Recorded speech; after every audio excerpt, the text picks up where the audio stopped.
What's going on? James Bonadies here. In this video, I'm going to self-underwrite a property that I've been trying to buy. And if you've ever wondered exactly how to look at a property, find out if it's worth the investment, and then find out before you even go to a bank whether the bank is going to give you a loan, this video you should watch. The reason why I've been doing this calculations over and over and over again is because I've been trying to snag this property for 3 months. And of course, we're in a very crazy environment where everybody wants to sell high, but the investors like myself and many others understand what a bank is willing to loan on. And there is always a disconnect between the seller and the buyer when it comes to that. So I want to actually walk through numbers, real life numbers with a real property that I hope to get probably early of next year if I could just nail the deal down. Now, on this channel, typically I talk about local marketing, I talk about side hustles and many other things when it comes to business. And so everybody who watches this channel, and if you're new to this channel, welcome. Make sure you subscribe and like this video if this is of interest to you. But my two-prong approach is having a business that funds my real estate, right? It's very simple. I've made my money in local marketing, running an agency, then started in 2017 teaching others how to do that exact or build that exact marketing agency, even if you've never, ever started a business before. It's like an A to Z because that's where I was, being a teacher in a high school and then a vice principal in a high school and eventually getting out of that and resigning in 2018. And I've had the luxury of teaching over 7,000 people to run a local marketing agency. And then the second prong, which we call phase two, which would be now what do I do with the money I'm earning here and go and create passive income for yourself. It's not easy to do, but it's well worth it. All right.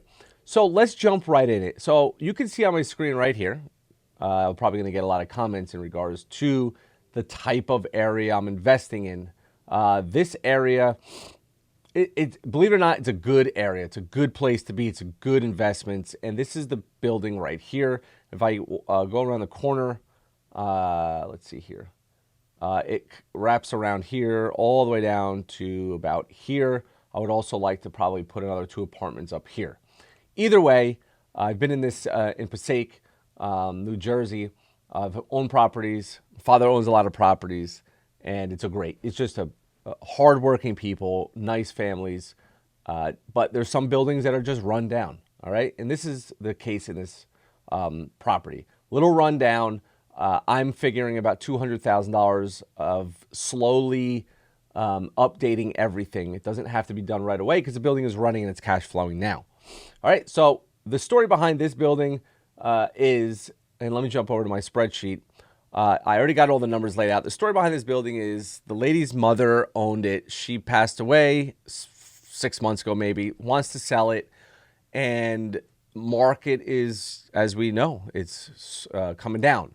And this one is driving me crazy because I know the potential future rents of this. And we're going to walk through the actual real numbers. So it's a 17-unit residential property. Here are the actual expenses from the owner. Water is about $7,500 a year. Taxes $35,000 a year. Gas and electric $1,200 a year. Insurance about $11,000 a year. Figure some labor. The super gets free rent. Okay. Fire department gets their $163 and Optimum gets their $225, right? So this is like bare minimum expenses. Obviously a hot water tank goes and now all of a sudden, it's $1,000 right there, right? So I can bump these up. What I'm looking at here, running the numbers based on what the owner gets me. So if you're ever underwriting a property, obviously whatever the owner gives you, you should probably add about 30%. Maybe 25% of expenses. I'm not going to even do this here because I'm going to show you why. So your total expenses is $56,000. Current rent roll is right here. It's about $13,525 a month, which is $162,000 a year.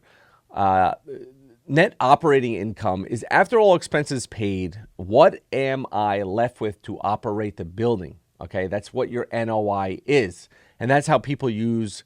Or this is part of the calculation of using to know what a cap rate is. Again, if you don't know what a cap rate is, it's just a calculation rate. In this scenario, it doesn't matter, okay? typically what people will do is they'll price their properties based on the current cap rate on other properties, what they're selling for, what they were cash flowing for, and banks have a way to tap into knowing that. Okay, so to investors, we already know, is this a market that's selling properties at 5% cap rate, or is it a market that's selling it at a 7 or 8% cap rate, right? We were in a season of about 2 years where cap rates were like 5%, which is kind of crazy to think about. But typically you're looking at 6 to 7% cap rate, which would make a great investment. All right. So if I look down here, all right, and I put here 235 million is what the sale price is. And based on these numbers, if I paid 2.35, that would give me a 4.49% cap rate. We're not in a market of a 4.49% cap rate. And matter of fact, we're really in a market of closer to 7% cap rate. The problem is the sellers in this market don't realize that yet. They soon will. Now, if you take a look at the market rent, right? Here's my current market rent on these 17 units, $162,000 a year. And we already know our NOI is 105. So if I have all the numbers, I can now look over to this column here that says, what's the bank going to do to underwrite this? Well, typically banks will just simply use something called the DSCR, right? Debt service ratio. And in this case, banks will, in the market that we're in now, after speaking to community banks and large banks, they want a DSCR ratio of 1.3.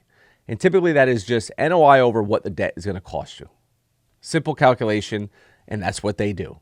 However, they underwrite properties differently, right? So if I could take the current expenses on what the owner gave me, and my water, sewer is this, my taxes are this, gas, electric, insurance, and then what I'm doing is I'm calculating management, right? So because they're going to do that. So typically what a bank will do is they'll say, if this person who's buying it is ends up not paying their payments, we take over the, okay?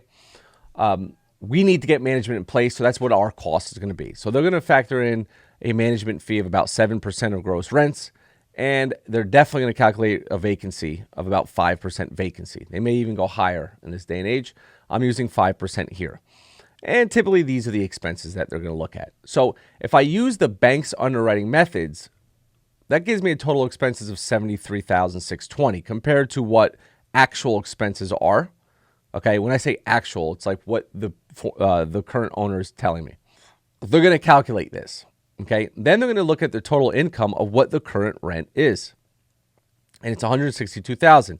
That leaves me a net operating income of $88,680. All right. Now, what they're then going to do is they're going to say, well, what's this guy asking me? Well, he's asking for a purchase price of $235. I'm going to put 25% down, which will give me a mortgage amount of $1.7625 million. Okay. We're currently in an interest rate of 6%, probably closer to 7%. 30-year term, that gives me a $10,567 payment. And if I take a look at what my NOI over debt ratio is, so my debt ratio would be the monthly debt payment times 12, okay? And my NOI is $88,680 over my mortgage amount, right? That gives me a debt service of 0.7. So what this seller seems to not understand is, and I'm going to show you why she doesn't understand it. Well, I already know she doesn't because I've been explaining this to her, is that nobody in the market is going to give you $235 million because nobody is in a market. Maybe they'll put 30%, 40%. I mean, most won't even do 40% or not going to want to. They're going to have to come up with a lot more money to get you on your price. And if they do that, they're going to have to, even at, if I come down here and I put 50% down, that still only gives me a debt service ratio of 1.05. What this is saying is the bank will not loan me, Miss Owner of this property. I can't, even if I put 50% down, the bank's still not going to loan me because the debt service ratio is not high enough. So most people will say, well, she's just going to find somebody that is willing. The cool thing is that you need to understand that as an investor, they want to put the minimal amount of money down and they want to go and look for another property. So what I told her was, I said, look, no reason to do it. And that's why I'm not going to give you what you want. And that's why nobody's going to give you what you want. And you've been trying to get what you wanted for 3 months. So you either are going to be waiting as interest rates go up, up, and up, which means your price is going to have to come down, down, and down. And if I remember, I'll link to a video above about how I talk about how I understand where this real estate market is going based on real life on the ground data, not charts that we see all, real estate gurus trying to pump, like the chart is showing this, the chart is showing that. What's the boots on the ground saying? That's how you find out what the market is going to do. And so we're in a situation where sellers just still don't realize it. So I looked, she came back from 235. She said, well, I would take 215. Even at 215, 30% down, it's going to give me a 0.81 DSCR. I still can't get a loan on the property. And if I can't get a loan on the property, that means that 100% of other people looking at this property can't get a loan on the property unless they're going to put way more than 50% down. And what that gives me is leverage. Okay. So by self-underwriting to know what a bank is looking at, you could typically say and look at somebody that's a seller and use it in negotiation to say, look, I'm just going to sit here and wait until you're ready, because the bottom line is that nobody can buy this property at this price, even if I creep up my percentage. Let's go to 40% down at 215. At 40% down, I'm still not even at 1 in my DSCR. So somebody who's willing to give 2.15 and puts $860,000 down still cannot buy this property. They're not going to get a bank that is going to give them a loan on this property. Now, you may say, James, so why do you want the property so much? This is where the fun part comes. The fun part comes right here in the pro forma. Now, you may say, well, James, pro formas are pro formas. You can't really predict the future of what the rents are going to be. Well, I know what the rents are going to be by owning properties in the area, number one. And number two, what I also know is that there's no rent control in this city. So theoretically, I could come into these one bedrooms and say, hey, next month you're paying $1,100. Here's your 60-day notice. You could either leave or pay $1,100. Now, it will work on some cases. In some cases, they could, fight for hardship or something like that. But the reality is that this property is worth more empty than it is worth with this rent, believe it or not, right? I can go get a hard money loan for 1 year. Yeah, I'll pay more money. I could probably get a 215 hard money loan. But if I had the property, the hard money guys are going to want the property empty, okay? They're not going to want you to fight with people trying to get them out of the property, because the bottom line is that I could raise their rent. They could say, I'm not paying you that raised rent. And by the time I get them into court for not paying rent, you're talking 3, 4, 5, 6 months down the road. And at that moment, people may just say, I'm not going to pay you until we figure this out, right? And so you run that risk. It's very, very, very silver lining on how far can you push a tenant by raising the rent, even if there is no rent control, because they may know that, hey, courts are backed up by 3, 4 months. Let him fight me with this, right? And I'm just not going to pay for the next 3, 4 months. And then by the time he kicks me out, I'm 6 months rent free and I'll just leave, right? Am I willing to take that risk? Because I still want the cash flow, right? And the only way I could take that risk is if I can get this property at a good price where it makes sense financially. And a bank says, great property, I'll give you the loan, but what is that price going to be? And my opinion is I could squeeze this by at 1.8 million. And by the way, I want to give, I know, look at what the potential rents are here. All right. These are real rents. So 3 bedrooms should be getting $750. They're getting $820. And so if I calculate and I keep my expenses, let's go with the bank underwriting expenses, and let's change our total income to what the pro forma income is and my operating income here. Now all of a sudden, wow, your 235 is cheap, because at 235 million, I can still mortgage this at 6%. Look at what my debt service ratio is, 1.66. I'd get a loan very simple. Hell, I could probably get away with only putting 20% down and still have a lot of room to play, right? So that's where the fun part comes in. oh, what could my potential rents be? Okay. And how fast can I get these rents up?